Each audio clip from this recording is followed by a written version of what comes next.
Alam nyo ba, gusto sana ng 76ers ng isang Pinoy backcourt duo. Dylan may mensahe kay Bronny James, kaya tara, kwentuhan. Bago pa man ang 2025 NBA Draft, may isang team maliban sa Spurs ang hayok na hayok makuha si Phil-Am-Guard Dylan Harper. At ito ang Philadelphia 76ers, mga idol. According sa Clutch Points, ilang araw bago ang draft, ilang beses ring tinawagan ni 76ers GM Daryl Morey ang Spurs front office para makipag-trade ng pwesto sa draft night. Ilang trade package daw ang sinubukang i-offer ng Philadelphia sa Spurs para magpalit ng second at third pick dahil gusto nilang makuha si Dylan.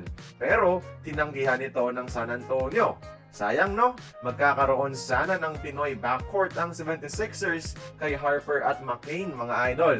Yung shooting ni Jared McCain, ipapare sa slashing ability nitong si Dylan sana.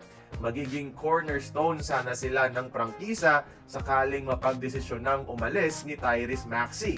Magiging espesyal sana ang Filipino Heritage Night dahil magkakampi ang mga Pinoy at saktong magkapareho pa ng letra ang Philadelphia at ang Philippines.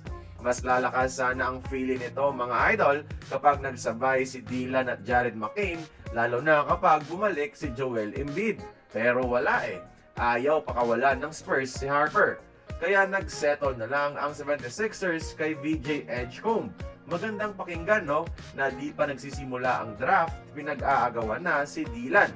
Tapos nung nagsimula na, si mama niya na ang pinag-aagawan.